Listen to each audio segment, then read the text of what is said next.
Thanks, Des and Julie. Des, those of you who celebrate the Eucharist, the Baptist place there in Serples Road, would know Des. And of course Julie O'Donnell is the chairperson of our liturgy committee. So great to have those two proclaimers today. So hello again. Another week ends and another week begins. For many of us, it's a bit the same, isn't it? I picked up a tweet during the week that has a man saying to his wife, it's great to be back in church, but I do miss the fast forward and the mute buttons. I shouldn't be encouraging you folks, should I? So as the introduction to our prayer of today reminds us, the fourth Sunday of Easter is always Good Shepherd Sunday.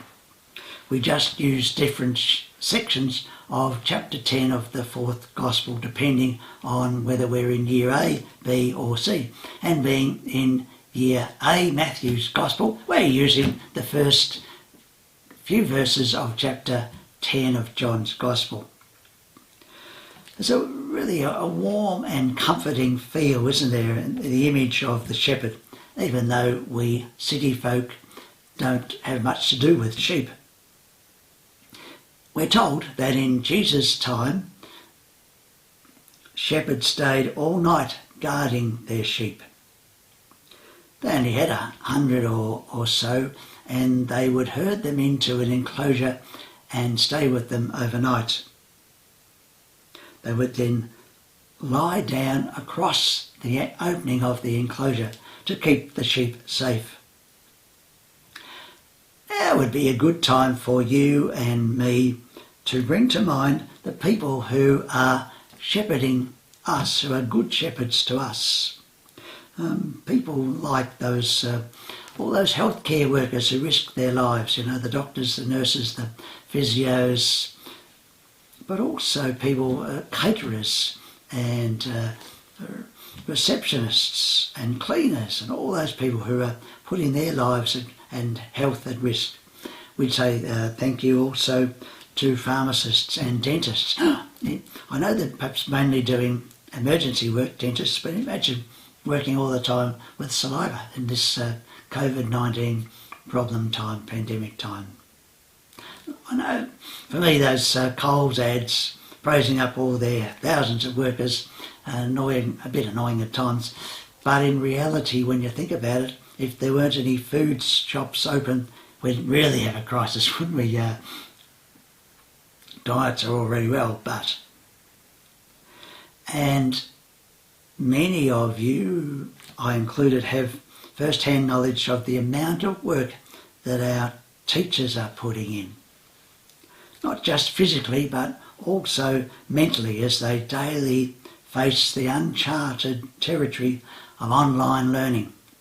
Let's be very grateful to our teachers.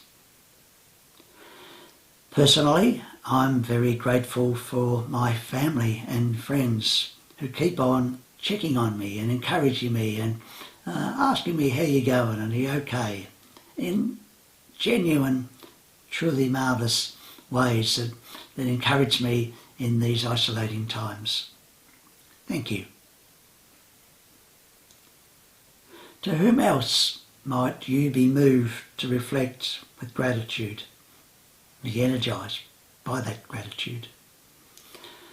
How about our parliamentarians? Now, I know there is a dispute at the moment about education, but apart from that, I've been very heartened by the way that different parliamentarians have put aside their party wants and needs and philosophies to work together for a common cause.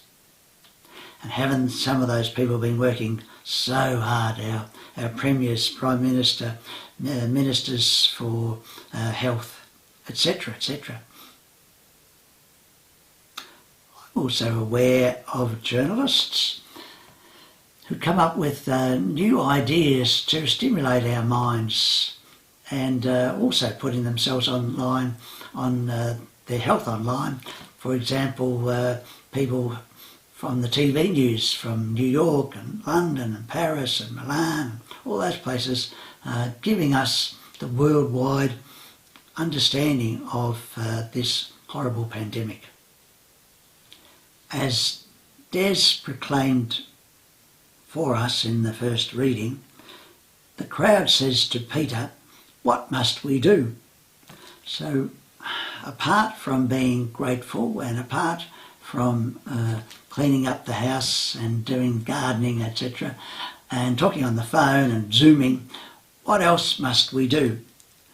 Well, at the risk of insulting you overworked and frazzled people, I would say for quite a few of us, the answer to what else must we do is not much.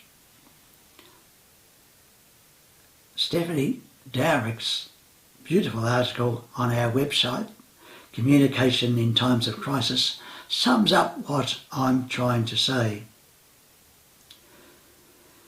She says that being aware of the goodness of others depends on our not being continually busy. Now, I think this is a whole topic we could talk on. It's also a theme that's been coming through, hasn't it, during this Easter season. So please, let us make sure that we don't waste this time, this chance to give space for reflections. Thank you.